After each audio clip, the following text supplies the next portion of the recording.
Okay, എന്നിട്ട് നമുക്ക് wall select ചെയ്യാം, ഓക്കെ കൊടുക്കാം. കണ്ടോ, നമുക്ക് വോൾ സെലക്ട് ആയി. ഇനി നമുക്ക് സ്വെപ്റ്റ് വാളിലെ ഫസ്റ്റ് ഫ്ലാഞ്ച് നോക്കാം.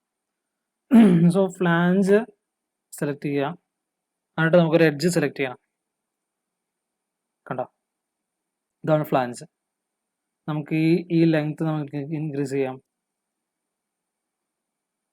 കണ്ടില്ലേ, എന്തോരം വെള്ളം കൊണ്ടാവും. നമുക്ക് ഈ ആംഗിൾ ചേഞ്ച് ചെയ്യാം. 120 ഇടുക. കണ്ടോ, 120 വന്നിട്ടില്ല. ഇനി നമുക്ക് ഈ ലെങ്ത്തിൽ തന്നെ നമുക്ക് ഇഷ്ടംപോലെ ലെങ്ത് ടൈപ്പുകളുണ്ട്. ഒന്നല്ലെങ്കിൽ ഈ ബെൻഡിൻ്റെ എൻഡിൽ നിന്ന് ഇങ്ങോട്ടുള്ള ലെങ്ത്, അല്ലെങ്കിൽ ടോട്ടൽ ലെങ്ത്. കണ്ടോ, ടോട്ടൽ ലെങ്ത് അത് പെർപെൻഡിക്കുലർ ലെങ്ത് ആയിരിക്കും കേട്ടോ. ഇത് എൻഡിൽ നിന്നുള്ള ലെങ്ത്. ഓക്കെ, ഇത് പ്രോപ്പർ നമ്മുടെ അലോങ് ദ ലൈനുള്ള ലെങ്ത്. ഓക്കെ, നമുക്ക് 4 ടൈപ്പ് ഓഫ് ലെങ്ത് ഉണ്ട്. ഇത് നമ്മൾ നേരത്തെ വോൾ ഓൺ സൈഡിൽ നമ്മൾ കണ്ടതാണ്. ഓക്കെ, വോൾ ഓൺ എഡ്ജിൽ നമ്മൾ കണ്ടതാണ്. ബട്ട് ഇതിലെന്താ പ്രത്യേകത നമുക്ക് നോക്കാം. അപ്പം നമുക്ക് ബേസിക് ഉണ്ട്, റീലിമിറ്റഡ് ഉണ്ട്.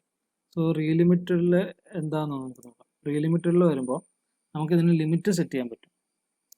ഓക്കെ, സോ ലിമിറ്റിന് വേണ്ടി ലിമിറ്റ് 1, ലിമിറ്റ് 2 നമ്മളിതൊക്കെ സർഫസിൽ കണ്ടാണ്. എന്നാലും നമുക്ക് അതുപോലെ നമുക്കൊരു ഒരു പോയിന്റ് ഇവിടെ സെലക്ട് ചെയ്യാം.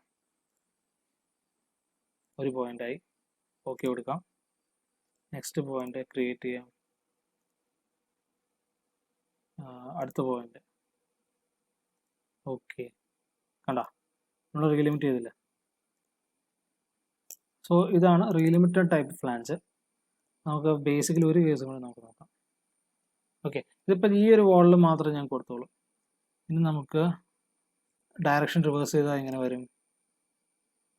ഓക്കെ, അത് കഴിഞ്ഞ് നമുക്കിപ്പോൾ ഈ ഒരു ഇത് സെലക്ട് ചെയ്ത് അൺസെലക്ട് ചെയ്തിട്ട് നമുക്ക് ഒരു ടാൻജൻസി ഉള്ള ഒരു ഇത് സെലക്ട് ചെയ്യാം. ഒന്ന് നമുക്ക് ശരിക്കും എന്തോരം വേണമെയുള്ള എലമെന്റ്സ് സെലക്ട് ചെയ്യാം. ഓക്കെ, ബട്ട് ടാൻജൻസി വേണം, ടാൻജന്റ് ആയിരിക്കണം. കണ്ടോ,